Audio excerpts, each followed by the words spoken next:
लोकशाही मराठीच्या बातमीचा इम्पॅक्ट पाहायला मिळतोय। बातमी दाखवताच मॅनहोलची मशीनद्वारे सफाई करण्यात आली। महापालिका आरोग्य विभागाला आता जाग आली आहे। उल्हासनगरमध्ये एखाद्या व्यक्तीला मॅनहोलमध्ये उतरवून घाण साफ केली जात होती। दरम्यान हा संतापजनक प्रकार हा लोकशाही मराठीने बातमीच्या माध्यमातून समोर आणला होता। त्यानंतर आरोग्य सभापती आणि आरोग्य विभागाविरोधात संताप व्यक्त केला गेला। मात्र बातमी दाखवल्यानंतर महापालिका आरोग्य विभागाला अखेर जाग आली आणि त्यांनी शहरातच मशीनद्वारे मॅनहोलची सफाई करायला अखेर सुरुवात केली।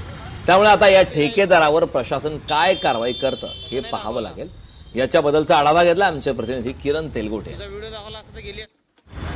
उल्हासनगर शहरांमध्ये चक्क 2 दिवसापूर्वी एका मॅनहॉलमध्ये एक व्यक्ती जो आहे तो सफाई करताना आपण ही बातमी जी आहे ती प्रसारित केली होती। मात्र आता जर आपण पाहायला गेलं तर मशिनी असून देखील या मशिनीचा वापर जो आहे तो हा जो मॅनहॉल आहे त्याचा वापर जो आहे तो आपल्याला करताना ही लोक दिसत नाही। मात्र आपण बातमी लोकशाही मराठीने ही बातमी दाखवल्याच्या नंतर आता ज्या मानवी पद्धतीने ही मॅनहॉलची सफाई जी आहे ती करण्यात येत होती, मात्र आता जर पाहायला गेलं तर मशीन असून सुद्धा देखील याचा वापर जो आहे तो केला जात नव्हता। आणि आपण बातमी दाखवल्याच्या नंतर मात्र आता ह्या मशिनीचा वापर जो आहे तो या जो कंत्राटदार असेल ज्यांनी हा ठेका घेतला असेल त्याच्याकडून करण्यात येत आहे। त्यामुळे आता महापालिका जी आहे ती खळबळून जागी झाली असंच आपल्याला म्हणावं लागेल। आपण पाहायला गेलं तर हे ठेकेदारांची मनमानी देखील आपण प्रशासनाने यावरती अंकुश ठेवणं गरजेचं आहे। किरण तेलगोटे, लोकशाही मराठी, उल्हासनगर।